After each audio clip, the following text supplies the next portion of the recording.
All right, welcome, guys. Don't mind us here. We're just having a party behind the scenes, talking about how jacked Nick is and talking about how terrifying my eye can be. Literally was like, stop being cool. We need to start this stream.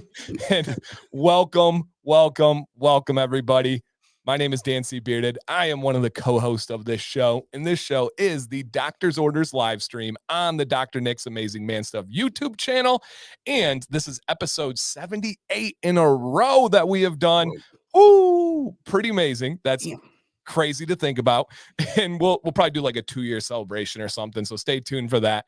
And today, you guys, is all about Dr. Nick's and 2024 updates. We've had a couple of interviews recently. We've had a couple of fun topics recently. We just want to talk about the company. We first and foremost want to give you guys a platform to ask real-time questions, and then also hear about what's been going on behind the scenes, hear about what's coming up, maybe literally today after the stream, something coming up and being launched. So today is an update/question day, and hopefully you have been enjoying those interviews. We are planning on sprinkling in maybe every 3 to 4 weeks some more interviews because Nick and I enjoyed it, and usually if we enjoy it, you guys will as well. And speaking of that gentleman, Mr. Nick over here, this man is not only cybersecurity expert, not only a multi-business entrepreneurial owner, and has been doing it since a very young age, you guys. He also is highly tatted, and I cannot wait for him to talk about some of these tattoos and the thoughts on it and like some of the designs and the pain and stuff. We got to talk about that today. But he also is a husband, a father, a friend, a son. Shout out to Julie if she's in the chat out there. And someone that's just going to brighten up your day. That's my absolute promise to you guys. Please welcome Mr. Nick Phelps. All 8 things of me. Yeah. That's just getting started. That's Nick, it. how you doing? I was like, uh-oh, don't keep going. I don't want to have to take my shoes off to help me keep counting here. Yeah, we don't want that. No, thank you. Yeah, dude, man, what today is awesome. One, I'm finally, like, as you pointed out, recently more tattooed, and I'm finally not swollen and sore anymore. I'm just like, now I'm getting flaky and itchy. So I'm fine with that. So it's 50 degrees outside. I'm no longer covered in ointment to keep things going, just, moved on from that. That's great. And we have some awesome new stuff hitting the website today. I'm wearing my Dan C. Grovember shirt. So cool. Oh yeah. Given that, I love it. It's like, these are one of those shirts too. It, like, when you're sitting here like this, it makes it look like you're just all jacked in the shoulders. I don't know what it is about this one, but I love it. Yep. No, I love that. No, man, doing great. Fucking awesome. And another side note on some behind the scenes things we can't fully say, we are tossing around a pretty serious idea that I think you guys are going to be beyond excited about. And Nick, what you just said, Grovember, we were able to donate a really nice sum of money to that foundation. We will also be able to tie in the charity foundation to what we were talking about. Oh, and you could do like Friends of Boston, Boston Homeless. I mean, that's a really good point. And that will be a main tie-in to that thing. We can't tell you guys yet, but I had that down, and I'm going to actually put that on the note there because that's a huge aspect of it. That's exciting. And I mean, it's kind of cool because we always run out of time with all the cool stuff that we have planned and have talked about, and we're gonna run out of time again today. And always. Here we are before the stream, coming up with even more cool awesomeness for later in the year, which I don't know. I'm arguably more excited about than anything we've done so far. So this is just things are just getting cooler. That it really is. And it's like we almost have to pick our coolness. Like we can't do it all. And I like this one. And so stay tuned, guys. It's gonna be great. But our guy Dynamite says, I don't know what it is, but the Grovember shirt makes my beard look amazing. Nice. You know what? I don't know. I'm not sure either, man. But I'm liking it. Awesome. And Lazy Beard said, love the hats. Can't wait to get mine. Oh, dude. So there's I had some good ideas for some new hats coming up for summer. And we have some cool ideas for like tank tops and some lightweight, like nighttime and on the summer kind of hoodie action. Yeah. And so we have some cool merch stuff coming for summer. I can't wait for the new hats, summer kind of vibes. That's awesome. And cool. There's a bunch of hats available right now, right? Oh yeah. White on white, black on black, I think are all still up there. This one is still up there with the leather patch. I think it is. Yeah. And so if you guys go on the site, they have the hats on here, and they have the leather one that's the one you have on right now, I believe, right? Yeah, it is. It matched your Grovember logo, so I That's cool. had to coordinate here. That's really, really cool. And then you have this one, you guys, where they have all the different color options, and I believe they're all available right now. I think they are too. I don't think we're out of any of those. We just restocked on a few of them because they were getting low, but we've been doing a pretty good job of keeping those in. Awesome. And I did link that in the chat. So if you guys are feeling those hats, go ahead and pop over there and grab one of them bad boys. And Darian says, if Nick becomes too much more, we're gonna have to lengthen the stream. Yeah, right. If I have to keep adding to yeah, exactly. Or we're gonna have to like really compartmentalize and like limit the amount of things we're allowed to talk about on each stream. Be like, well, sorry, we already hit 10 topics today, so we're gonna have to save that for next week. Yeah, I think that's a good limit for sure. Yeah, and otherwise it just gets muddy. Right. Jill says, fully stocked on hats. You're the best, Jill. Awesome. And Dynamo took some pictures. Awesome, man. Please do. Would love that. And I do want to throw this out there as well. Dr. Nick's is always looking to show love and highlight you guys. So if you ever have pictures with Dr. Nick's merch, or if you have pictures with Dr. Nick's products, or even if you don't feel comfortable being in a picture personally right now, I would encourage you to step outside your comfort zone. But if you don't, you have a beautiful collection or a display of your products, send it on in to the Dr. Nick's Instagram page, and absolutely would love to show you guys off. And it's one of the coolest things about this company and the community is the diversity of the consumers. I mean, there's every age, every type of beard, every color of beard. And I think that's really special and really cool. So please, if you guys are proud and you want to show some love, send in some content to Dr. Nick's. They would love to show that off for you guys. I know Nick and Jill love that. Oh yeah. I mean, trust me, I love posting pictures of you guys way more than I like posting them of myself. So the problem is whenever we run out of you guys, everyone starts looking at me like, where's your photos? And so the more you send, the less I have to post of this. Yeah. And when Nick says everyone, he was being nice. That's me. I'm the one that's like, Nick, get your beautiful face on my phone. Photos. Every once in a while, it'll just go for a while, and then I'll just get like an all caps, just photos, please, in a text, and that's it. I do put please though. So You're always very courteous. And Mr. Silent Robot Robert says, hit the like button if you forgot. Awesome. Thank you. I mean, I like Silent Robert, but Silent Robot has like a special ring to it. I know. I feel like he was leading that way. And I feel like so. I think so too. Yeah, and he's a great dude too. And Ken says, I posted a pic using the products and they put it in their story. True story. Awesome. And actually, Dan B was highlighted yesterday on a post. And so, yeah, love to show you guys. Two Dans. Oh, Dan B. Okay. There are in this stream from time to time, there are two Dan B's. Oh, yeah, there are. There's just a lot of Dans in general. It's true. It is true. You should see my subscription to my Only Dans account. There's a lot of Dans. You'd be shocked at how many there are. Only Dans goes right along with like my idea for Hate Date. You know, like those two sites both exist just in our heads, and it's totally okay. Have you told them this copyrighted and trademark patented idea that you have had? Well, so I mean, everyone knows that I've already, done all the appropriate steps to document my journey along the way of someday releasing Hate Date. No, I just, it's a very pessimistic view of a dating site. I think that, lots of people can like the same things, like different stuff.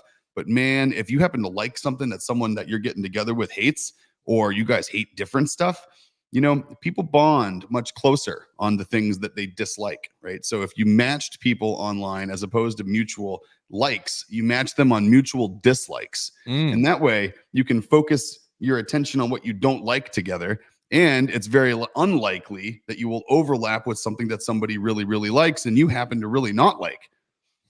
It's easy to get over it. Like, oh, you like white cake, I like chocolate cake. But if you both hate cheesecake, that avoids some really uncomfortable situations. That's love. It is. Yeah, that's love. So I dig it.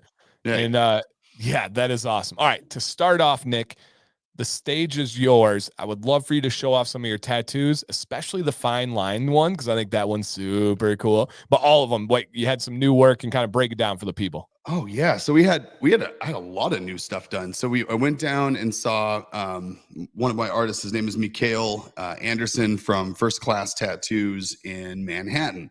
He's like right on the corner, like Lower East Village, Chinatown kind of area. And so this whole trash polka piece that I've been working on for a long time, the whole idea with it was time and space. Well, I'm a doctor of time and space, and they're like the time being one of the most valuable things to me. It was really cool kind of getting to memorialize time leading into death. And it's kind of the only thing that holds me accountable really is time and how long I have here. And so the space part of it kind of came in last because we did the everything is nothing inside collage here last time I was down a couple of months ago back in December. And then this was the space piece. So I involved we have a moon, and we have an astronaut sort of floating there. Let me get to where the camera will focus. There we go. So we kind of have like the moon and astronaut. And then all of this stuff here is going to be really hard to see, but I'll kind of go like this. Wow. Here we go. And so in here is the Fibonacci sequence up to 21 with the squares and the spirals that make up the Fibonacci spiral, which is dictated by the numbers. So we got kind of creative with the way that we kind of showed both kind of time and space and the math that sort of governs a lot of it. But it's been, a lot of this kind of detail work was kind of overlaid, very fun. We'll have some nice healed picks up once I get to that point. But yeah, Mikhail just does some really neat stuff. He's a pretty unique dude. And just kind of, he's got a couple of styles that are very much him. He's really well known for the trash polka stuff, but also lots of really bright geometric shapes and lots of stuff with, galaxies and fire. It's pretty diverse. Some really neat stuff.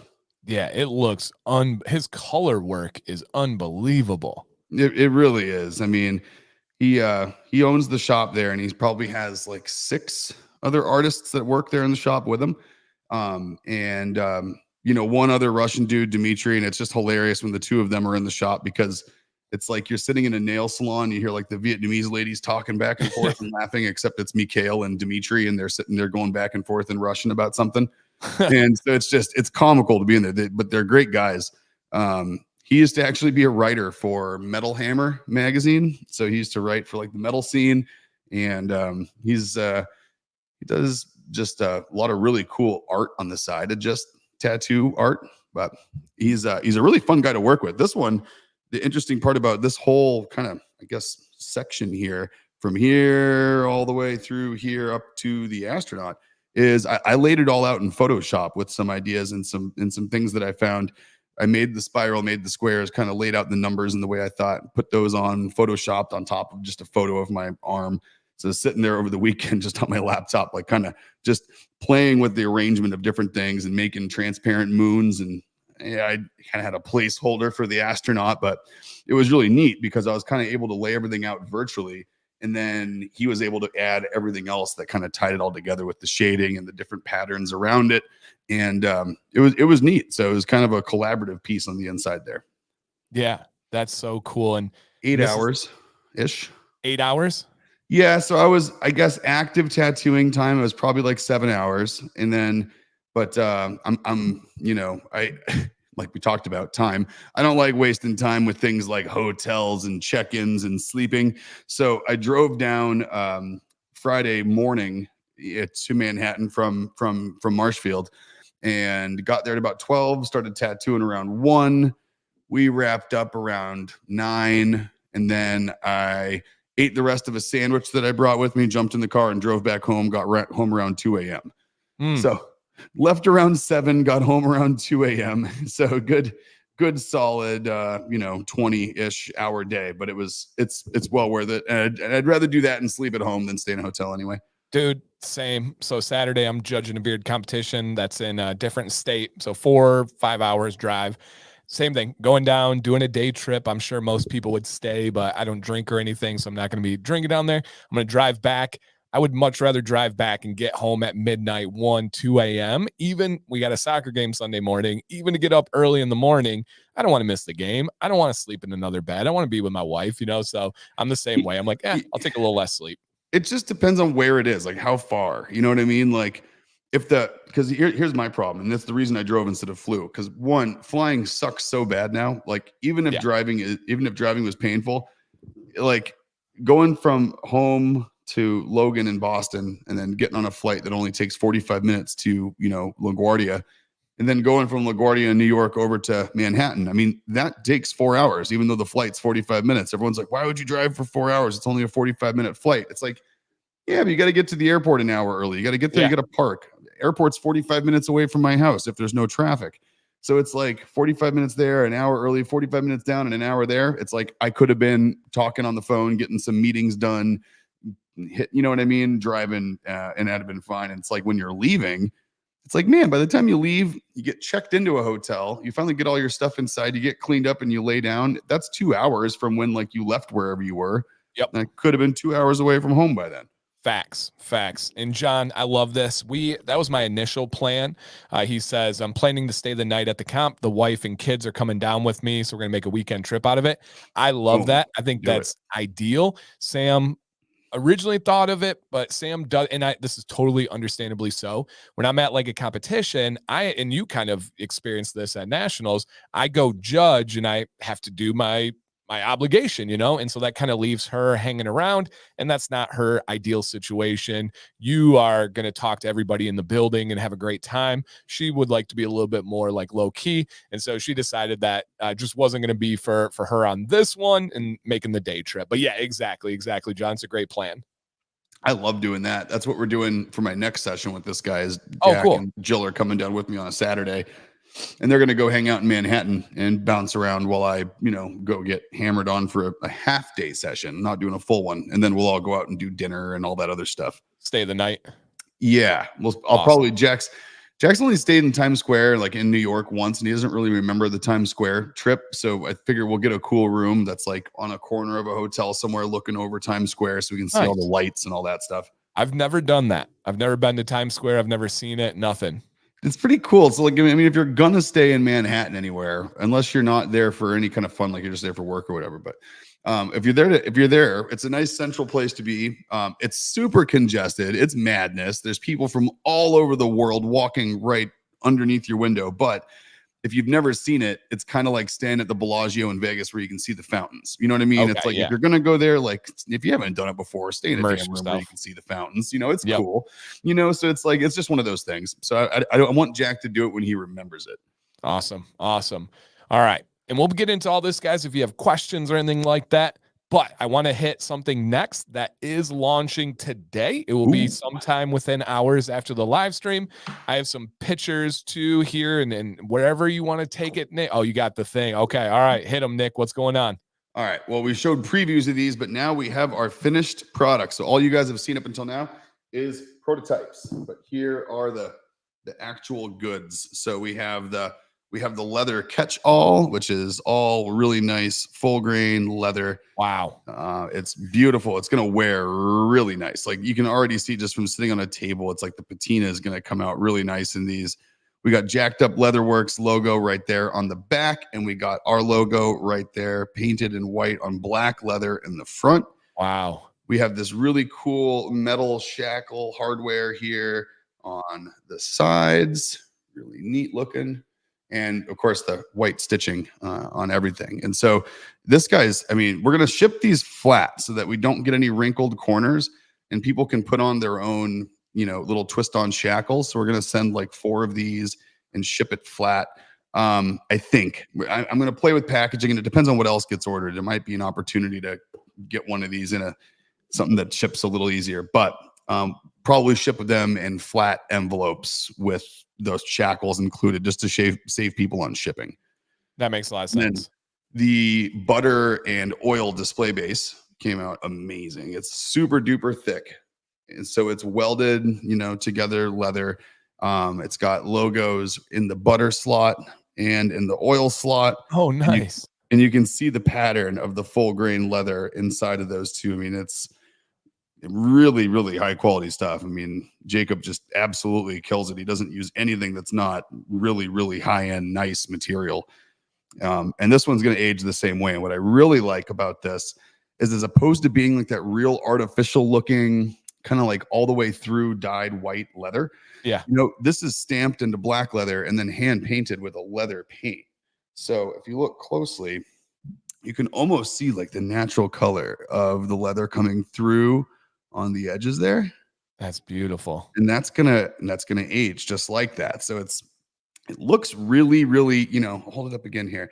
It looks really, really clean. And I think, obviously to be seen, but I think they're gonna age really, really well. And as oil gets on them and you're kind of using them, and I think it's just they're just gonna get cooler looking. So Man, I'm so glad you had them to show, because like I posted in the chat, and again, guys, this is jacked up leatherwork. It will be sold on the Dr. Nick's Amazing Man Stuff website. But this is our guy Jacob here. I linked this post in his Instagram, and like you can see this looks amazing. But to me, what really hits are those little things like the logos inside the butter compartment, the oil compartment, just the little like stitching and the shine on it looks amazing. Now, I know very little about leatherwork, and I'm not afraid to admit that. One thing that you said, though, you said it is thick and it was welded leather.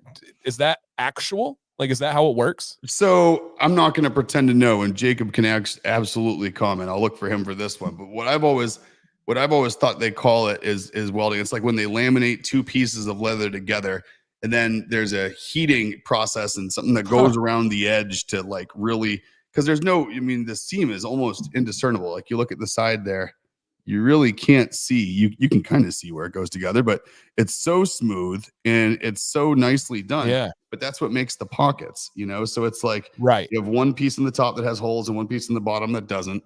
And it makes like this really cool sandwiched effect, but it's not like this is like a wallet. Like I can't put my finger, like it's not like you're going to like pop these two layers open with the stitching that's around here. It goes all the way through, and there's no like, you can't tell that it's two pieces when you grab it. Interesting. And I think, what do you call that, Jacob? I always thought it was like, what is it, like welting or welding, or there's like some term that you use when you like make the edges of the leather like fuse together like that, where you can't tell it's two pieces when you feel it. Okay. Yeah. That he's gonna be like, you call it gluing them together. All right, here he is. All right. So he says it's called burnishing. Burnishing? Yep, burnishing. Interesting. See, I always thought burnishing was like when you like were like branding something, like putting like, like rubbing like something into a surface to like make another image appear by like rubbing its one surface out or something. But that makes sense though, I guess. All right. Yeah. And yeah, Mr. Silent Robert says edges are sanded and then burnished. It's so cool. I don't know if I've ever heard the word burnished before in my entire life. So I've heard it, but I've heard it used in different ways. And either I've heard people use it incorrectly, or there's just different meanings of it. Like there's different ways you could use that word, I guess. But okay. This is cool. Polished. They came out awesome. The hardest part about getting them up online was capturing photos of them. They just came in Friday. So don't think I've been like sleeping on this, guys. We weren't really around much this weekend. It was kind of crazy. And then I was basically out running around doing stuff all day yesterday. So today is my first day in the office since these have actually come in. It's the first time I've had my hands on them. Shelly was the one that brought them in on Friday when I was down getting tattoo work done. And, she was all pumped getting them in, which, by the way, Jacob included. Yeah. So I don't know if Joe was saying anything here or not. Jacob also sent along two beautiful things for Jill. And correct me if I'm wrong, Jill, but I think you said there was something for Shelly in there too. And so there was, but he sent out another catch-all for Jill that had a beautiful sunflower pattern on the inside, and a big leather mouse pad for her desk with like a little magnetic clip on it to put her notes on. It was just absolutely killer. Yeah. And she posted on her her Instagram about the mouse pad, but it's just super nice to include that, man. So Jacob, thank you so much for doing that. But it was she's pumped. She like literally was like came to me. I walked in today. She like walked up with tears in her eyes, almost saying how cool they were and how much she loved them. That is beautiful. Yeah, so that's the mouse pad, and that's her, you know, her that other thing that's sitting there is something she made out of embossed leather for her Kindle. So now she's got like her nice little pile of awesome leather stuff sitting down there. That is awesome. And it's got the name Jill up at the top. Yeah, I think so. Yeah. Yep. That's so cool. Super duper cool. I mean, Jacob, the stuff you make though, man, like in photos, it looks really, really good. Yeah. But when you feel this stuff, it is like next level. Like I've seen leather stuff online and ordered it. And I got to say, seeing something online, then getting it in my hands, you know, I've ordered some nice high-end stuff from like, you know, big designers and stuff, but I've never had something like tactically feel as nice as your stuff. Like it's just, there's no rough edges. There's no thread poking up anywhere. There's not like a hardened piece of glue on any thread, like holding in an end anywhere. I mean, it's just like the things are just, they're immaculate. Like you do really, really nice work, man. That's cool. And Jill said, yeah, that part does say Jill. And she said it's a magnet so she can stick notes to her mouse pad. That's brilliant. And with her favorite pen, she likes to point out, of course. Yeah. Of course.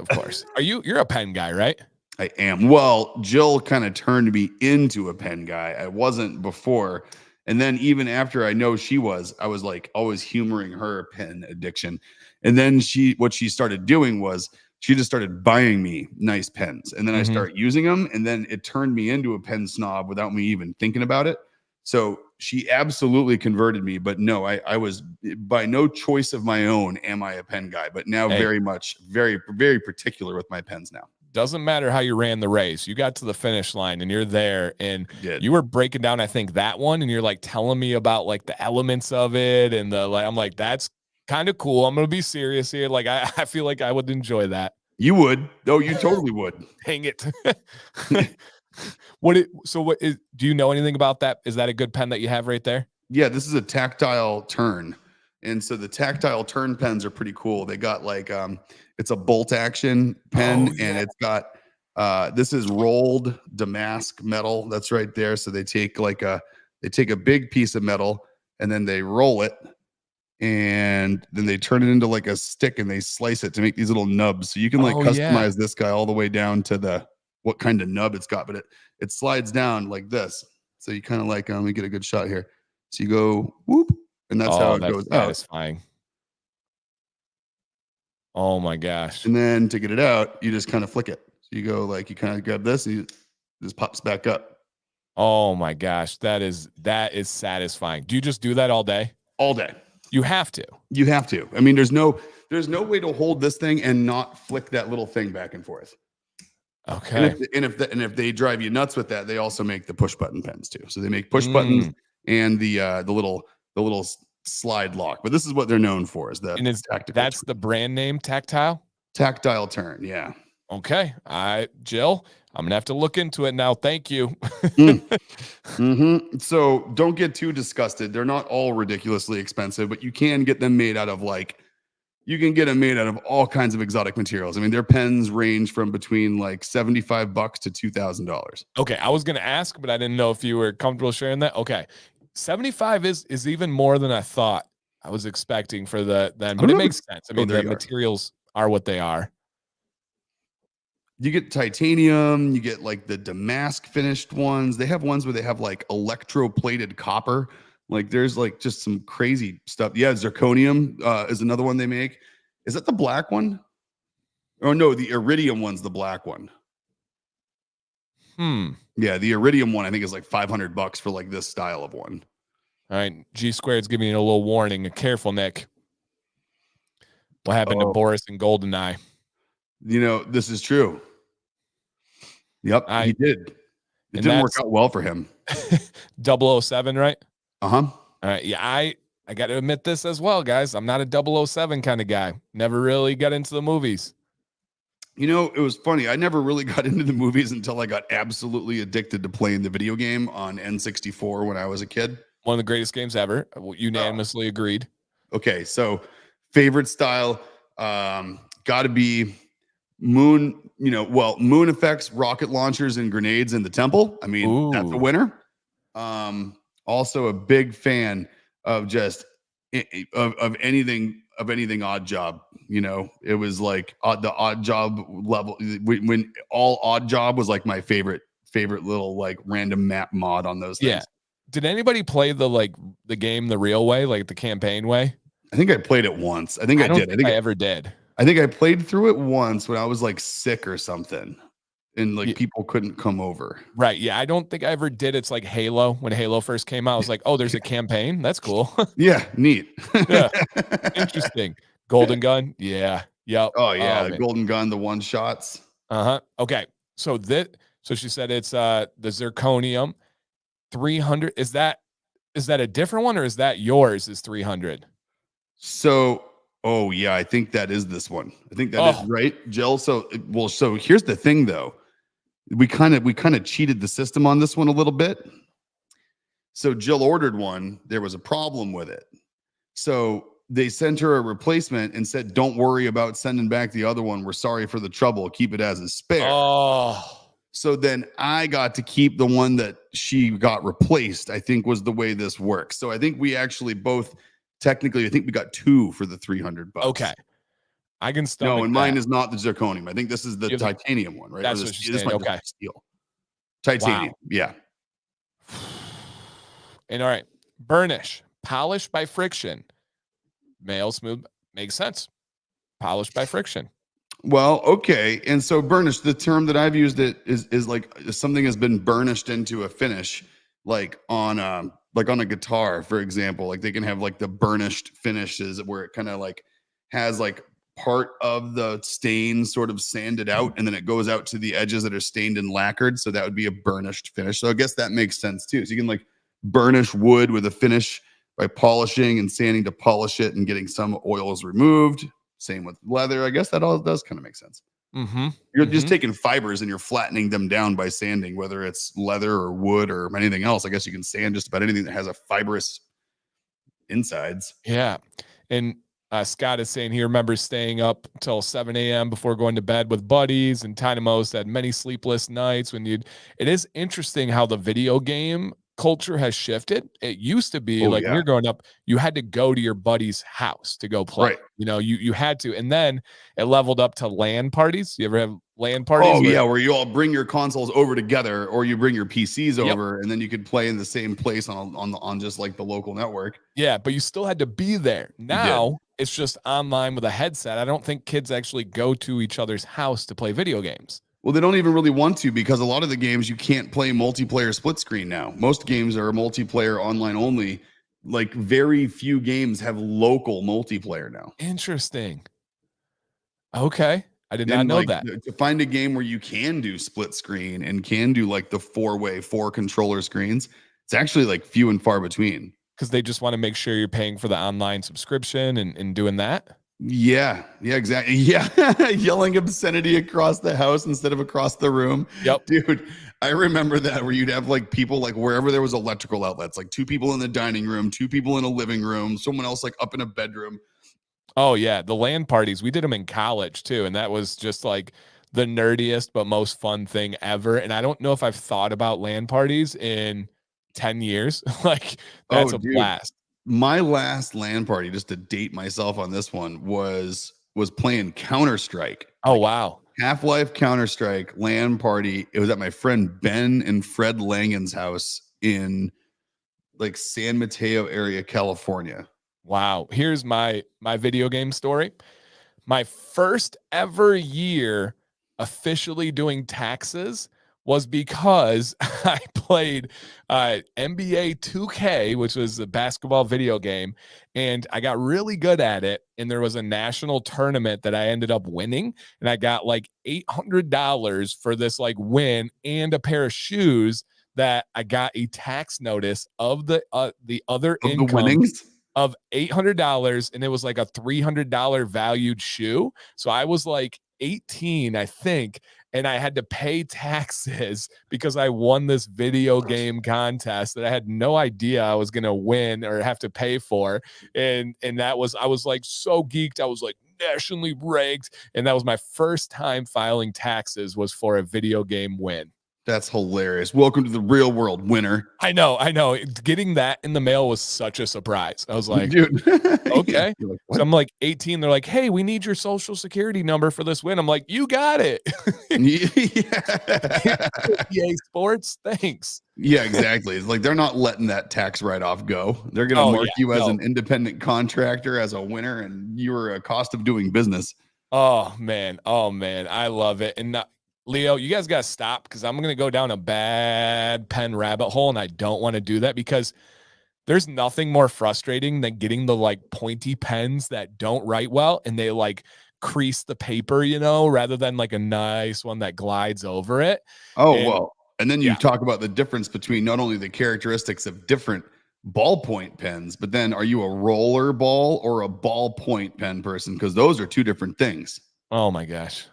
A I roller ball, the ball is rolling on the end. So, like, like the pilots, like those the ones gel that have like pens. a little metal sleeve coming out of the pen. Yeah. Those are roller balls. So, like, the ball is actually rolling. Do you remember the gel pens? Oh, yeah. Like in This is the school? gel insert that I have in this. And it actually had a ball on the end that you just physically, it just essentially just dumped ink over that ball, and you just like Yeah, wrote that's what with this it. is. I have a gel insert in this. I believe this one's a G2 gel, Pilot G2, and I think those are gels. I could be wrong. Interesting. So we got G squared and G2 in here. Dang. Let's see here. So this is a Pilot G2 insert. Yeah. And it's like the 0.7. Calligraphy pens. We actually do have calligraphy pens because my son Jax is really into drawing and stuff. Oh, is he good at it? Can he do like it? He is. So Sam and Maddox are actually really good. They'll watch Art Hub. It's like this YouTube channel that'll take you through like step by step, and he's got the like dedicated paper and the dedicated calligraphy pens and all this stuff. He's really good at it. That is awesome. It like And Ken, yeah, exactly right, dude. You thought this was a small world of like beard care. Like, and that's what cracks me up, because like people will think that this is a pretty, niche market, right? But like a lot of people have beards, right? Lots and lots of people have facial hair. Now, you think about the market that this place in Texas that makes tactile turn. Like, you think about the market for $500 pens, right? It's like we just missed a recession by about this much. Like, inflation's just now coming down. The feds are finally not raising interest rates, and these guys can't keep a new release 500 pen. If they do like a 500 numbered release of special edition pens, they don't last more than 12 hours on the website. Wow. They've never had a special edition that's less than like $180, and they number them. So you got to figure like they're dumping 500 pens at, call it $200 a piece, and they do it in 12 hours. Wow. And they're just boom, gone. And they never bring them back. So they got like their graveyard of all like their previous like special released ones. And oh my God, though, you think about that. I mean, there's got to be a niche community like this for about everything, and like stuff you would never imagine. Like, there's people's minds in the chat right now, I guarantee their minds are just destroyed learning about there's this whole expensive community of like fine crafted pens. Dude, what I have learned is that if you can buy anything in this world, there is an over-engineered, ridiculous version of anything you could ever possibly think that you could want. Because there's people like us out there. Yeah, there are, and it's just like gear nuts, and it's like, and it literally can be anything. Like anything out there, there is a premium version of it that you see, and you're like, well, I'd never buy that. I mean, unless someone gave it to me. Right, exactly. I mean, I would enjoy it, but see, yep, Garden State Art Hub. If you guys have kids, Art Hub is really good. It's free. It's on YouTube. It's pretty awesome. And Kevin, yes, my kids still use the fat pens with the push down colors around the edges. Yeah, with like the multi-selection. Oh yeah. And then one time you push two colors down at once, and it gets jammed in the end. And that thing's dead forever. Yeah, you're not getting that back. Done. Alcohol pens. Oh, I don't even know what that means. so you can get these ones. Jill has the ones where it's a chisel tip on one side and it's a brush tip on the other side. So they're dual tip pens. Okay. But the brush tip ones, dude, she can be drawn on paper and you can literally like draw a color and then go over it with another color and they'll like blend together almost like watercolor, but without being watercolors. Interesting. Like better. Oh, dude, like you should see there's a brand on Amazon too that's pretty inexpensive called like Cali Art, I think. Okay. Just make sure it's the brush tipped on one side, not the fine tip, because it's less fun. Okay. But it's like they're really, really cool. So G Squared wants to know if you have seen. Yes. Okay. Absolutely. Butterfly Yes. knife I pen? have one that somewhere. I have a spider. I have a butterfly knife pen somewhere. I have a butterfly knife on my desk at home. Well, we haven't even talked about this, but I am 100% a knife nerd. And I just think blade smithing is really, really cool. I like kitchen knives in addition to really cool pocket knives. Like today, you got a little automatic Benchmade Obsidian Tactical. Very nice. Those little guys. And you can kind of one of them. And that's legal. That's legal. I mean, it's for decoration purposes only here in my office. It's your paperweight. Yeah. Right. It sits right here. Yeah. Yep. Perfect. Now they're legal to own in Massachusetts. They're not legal to carry. Perfect. Unless it's smaller than your hand, which this one, arguably speaking, I think I'm in. I think you're actually good there. Yeah. Without even like trying to bend. I think I'm actually pretty good on that guy. That's the rule. I think so.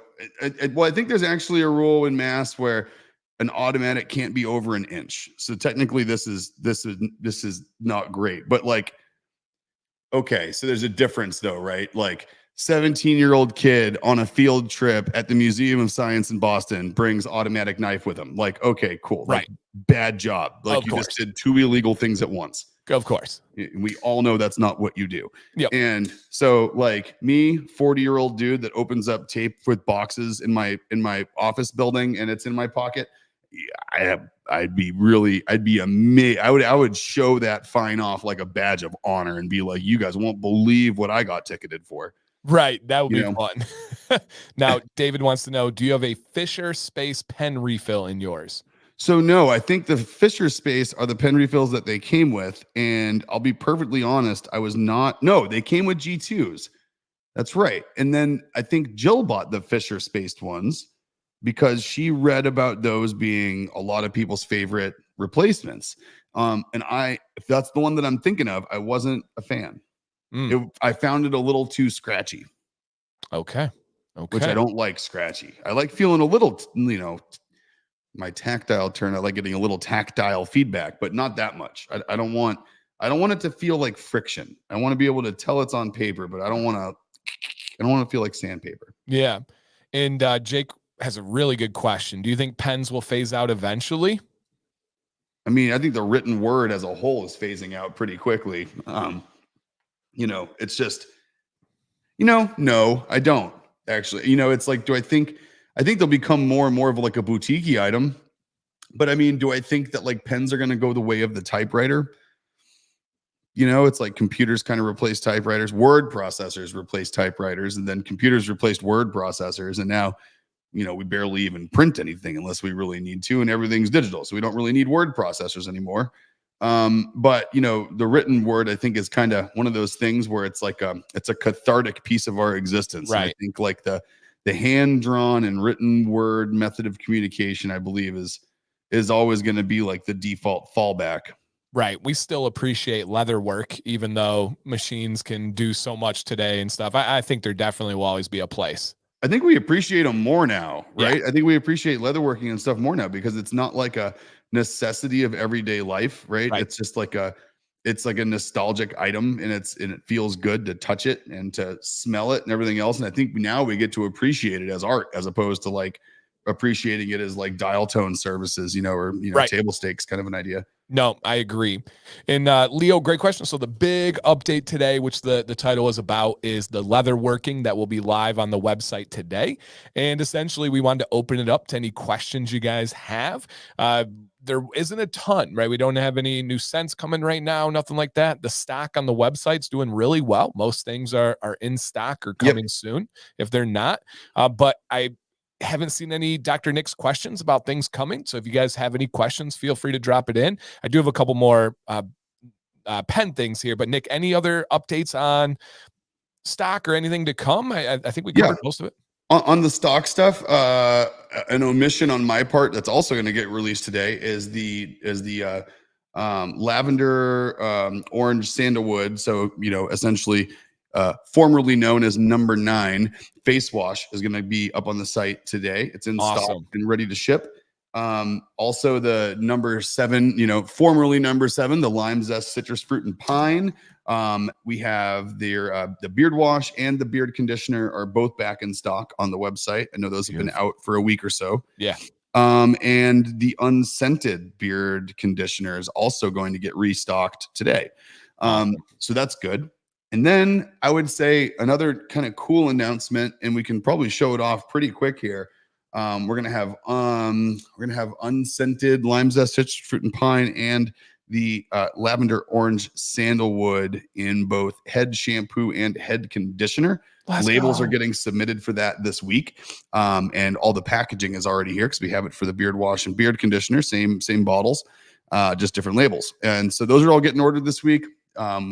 The product is ready to go and ready to be bottled. So I would imagine if everything goes well, we should be bottling that probably next week. I would say probably a mid-March. Like I would love it if we could, for example, launch that on the 19th kind of a stream. I'll probably shoot for 19th or the 26th to have the head conditioners, head shampoo released as well. So expanding the product line for not only non-bearded people on their faces and bodies, but also now on their heads. Love that. Awesome. Ken says, well, who has hair anymore? Yeah, I know, right? It's so 2023. Hey, yo.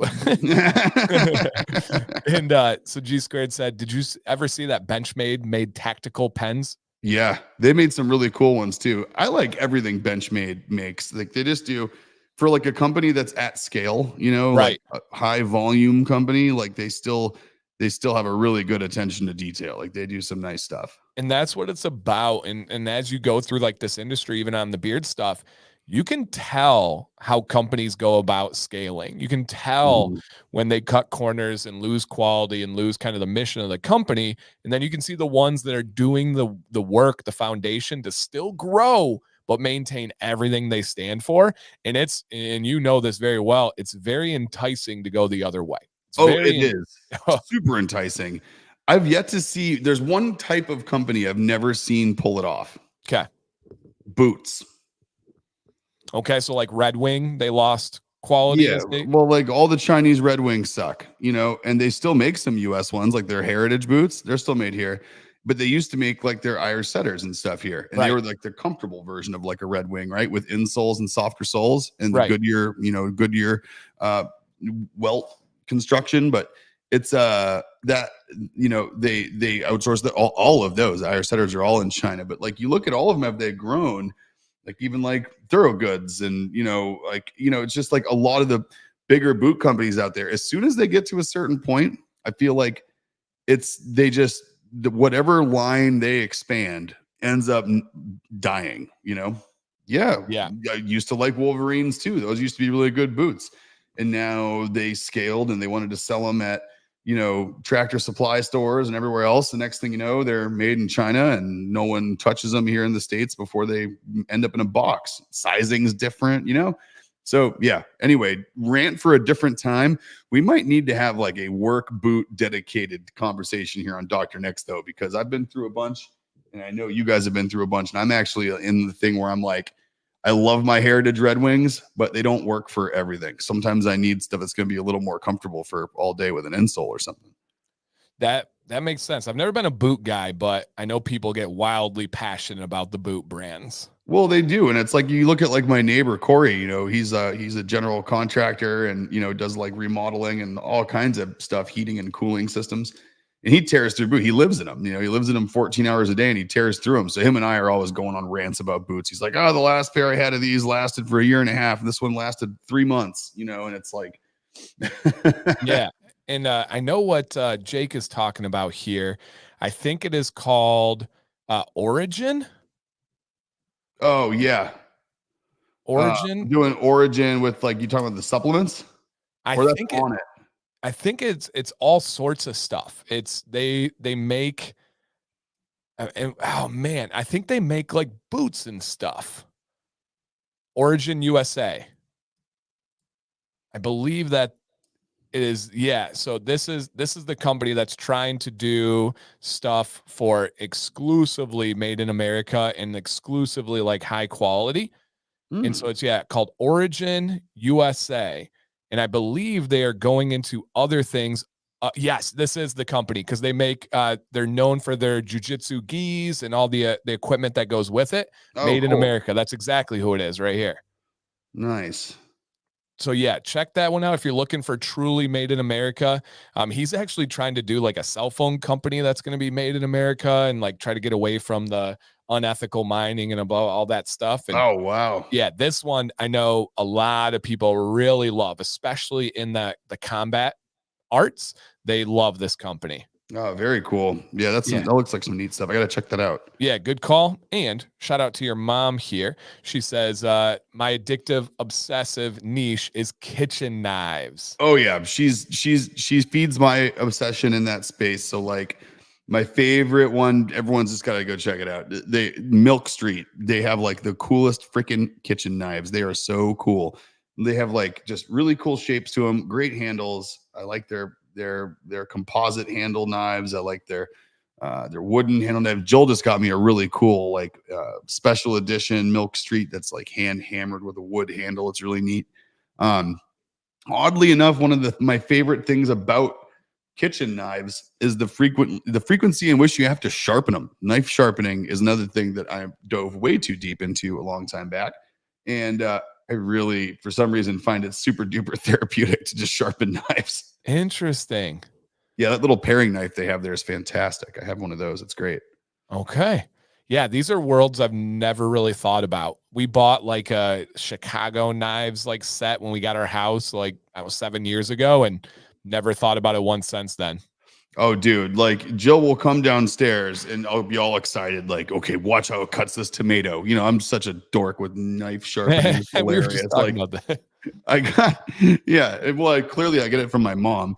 And so like, if you get it just right, like some of these Japanese knives, dude, you can take like a Roma tomato, shaped like this and cut a flat side on it and stand it up. And you can take one of my Japanese knives and put it up next to that tomato and slice through it without the tomato sliding on the cutting board or the top piece moving. Wow. So you can literally just go whoop and slice like right through it. It just moves through the tomato with nothing else moving. Wow. Now, sharpening a good knife. Are you using a sharpening block? Are you using a strop? What's the real Strop would method? be like final step. Yeah. So I have a multi-sided, multi-grit sharpener. But it's the normal process of starting with a higher grit and getting some burr and then getting it flattened out. And then so it depends what kind of knife you're sharpening, though, right? Depends on the angle that you're going to sharpen it. One, two, it depends on if you're going to use any grit at all or not. Like Japanese knives, unless you really mess them up, you never really have to grit sharpen them. You just have to hone them, which would be with like a rod or a ceramic sharpener and a strop. Because what you're doing is like the blade, instead of being straight, ends up curling over like this. And that's what makes them not sharp. The blade doesn't get dull. They're just so thin they curl. So all you're doing with like those long metal rods, you usually have a serrated edge to them and a smooth edge. You use the smooth edge and you just move it like this. And that's actually just flattening that blade back out. Huh. And so you're just bending it back into shape where it's like pointing straight up. No way. I had no idea. Yeah, so it's like you got different pitches, you got different angles that you want to sharpen on basis German steel versus, cold steel, American stuff versus Japanese blades. And there's some cool tricks, right? With a Sharpie that you can do on the edge of the blade to kind of see the angles. Wow. And then you can get into the grits of taking off metal and then sharpening the metal that's left and then polishing it with ceramic and then a strop with leather, etc. But it's just fun. Like it's one of those things where like you have the TV on in the background and you're at the island in your kitchen. Like what the heck else are you gonna do besides sharpen some knives? Yeah, I mean, all I've ever done is the block that the knives sit in has like the sharpener in there. And that's all I've ever done is use that. Yep. You know what? If you use one of those and then you need something that's ceramic to get like a little bit of a sharper edge on it, if you have ceramic plates in your kitchen, Yeah. oftentimes there's an unfinished ring around the Yeah. bottom of your plate. Yeah. Oh yeah. Hold that and get about a 15-degree angle and slide your knife over that raw part of that plate. For real. And if you're in a pinch, that will get you a damn good edge. Huh. And yeah, Florida Fragrance Guy says ceramic honing rods over steel. Oh, for sure. Yeah. Ceramic honing rods, and depending on how far gone your edge is, right? But I love the ceramic honing idea in maintenance versus having to like reshape and regrind an edge. G Squared managed a cutlery store for 4 years. Oh man, when are we hanging out? like we literally love all the same stuff. Like I'm pretty confident that we could trade kitchens for a night for cooking, and like neither one of us would be in that bad a shape. We'd be like, oh, okay, well there that is, and oh, okay, yep, he's got one of those. That's awesome. And Banana Goat has a recommendation for you if you haven't seen it. He said, check out Project Farm's video on best knife sharpeners. Very extensive and thorough testing. Okay, if I haven't seen that one, I don't know it by name. I'll say that sounds like up your alley perfectly. Yeah, it's on the list. That's awesome. Yeah, Forged in Fire. I actually know the person who founded that show and worked with him a little bit. Great show. Love that one. Sam's dad actually taught metallurgy at a local college. Oh, really? Yeah. That is really cool. I was getting into one, being able to pronounce the word metallurgy and knowing what it meant when I first got the CNC machine, because I was looking into what kinds of metals you could CNC besides just aluminum, and it was like finding out about ferrous versus non-ferrous metals and all that. It was kind of a world that I'd never dove much into before. Oh, yep, there we go. I already have the little status bar of how far I've watched that knife sharpening video from Project Farms here on my YouTube. So it's, yep, got it right here. You want to say hi? Jill says hi. No, you don't want to say anything? Hi, Violet. Who is that? Nick. Oh, there's my girl. He said, there's my girl. You want to hear? No. There she is. No. I won't do it on stream, but we usually play hide and seek. That's usually what gets her. All right, we're almost done. Okay, I'll be with you in just a minute. Okay. All right. Cutie. Yeah, just give me 1 minute. All right. She's the best. Another couple. Yeah. If she lets loose that personality, we're all in trouble. Oh yeah. Neither one of us would be on the show anymore. She'd be running it. She'd have her apple juice and her comic books, and she'd be telling everybody about all her Duplo Legos. And yep. No, so this back here is Violet's desk. So when I work, she hangs out and colors and watches her tablet, and apple juice is her favorite. That's a treat to her. And so, yep, that's the life. That's it, man. Mm-hmm. It was so funny. We were at a UMass hockey game. BU. Sorry, God, not UMass. We were at a BU. Careful. We were at a BU hockey game, the Terriers, over the weekend. And my friend's daughter comes running up, and she's like asking her, she's like, she's like, I cut my finger. Can I have a Band-Aid? And her mom's like, you don't need a Band-Aid for that. You're fine. I'm like, you need a Band-Aid, sweetie? We need to go find first aid. Let's go get a Band-Aid. Exactly. So, like, she gets anything she wants out of me. And then she comes up, she's like, can we get Dippin' Dots? And I was like, and her mom's like, well, yeah, in a minute. I'm like, come on, let's go get Dippin' Dots. Mm-hmm. Oh, I love that. Love. All right, guys. I hate to say it, cannot believe I'm saying it, but it has been an hour already, like just over our time here. And other than that, guys, the leather working will be up on the website today. There may be some other things. If you want the best updates, check out Instagram, check out Facebook. Dr. Nix will be posting some updates there. Next week, we got another really cool show. We're going to talk about beard goals and talk about how you can have some beard gains and just your guys' perspective on growing your beard out. And I think it'll be a fun discussion about facial hair. And I want to say thank you guys for hanging out. If you haven't, just check to make sure you hit that thumbs up. This girl's one. If you're not going to give us a thumbs up, at least give Violet a thumbs up. Can you hold a thumbs up, Vi? Aww. That's my girl. She loves her dad, huh? All right. So with that said, I'm going to kick it over to Nick to the final words here. Oh, man. Okay. Well, I mean, Violet clearly stole the show, and that's good. Anytime she can steal the show anytime she wants. Yeah, but guys, this is awesome. We have more topics that came out of this one. We need to talk about knives, and knife sharpening is going to be one of the random topics that we got to have come up next because that's going to be too much fun. But let's check it out. We're going to post these up later today. Violet, check that out. Super cool. And we're gonna be posting all about it. Dan will get the word out. We'll get the word out. You'll know when they're up. Give me about an hour. What's taking me so long here is making sure I capture the grain of this leather just right. So give me a minute. I want to make sure I do them justice. And besides from that, we will see you guys next week. Yeah. And I'll be remote, I think, next week. Am I going to be remote next week or the week after? Nope. So the 5th, I'm here. And on the 12th, I'm going to be streaming from my mom's house in Tennessee. Oh, cool. Awesome. She's always welcome if she wants to pop in. Oh, yeah. I can promise you she won't want to, but she will be there in spirit and in the other side of the room. All right. One last one. Any guesstimate on a time people can start looking? Let me tell you right now. I'll have these up by 3:00. Okay. So 3:00 Eastern, give me an hour. We'll have these guys online and we'll send out an Instagram post. I am this close. Beautiful. Beautiful. Dennis, thank you, man. You enjoyed the week as well. And guys and girls, we'll see you Tuesday, 1 p.m. Eastern. Reach out anytime before then if you need anything. Have a great day.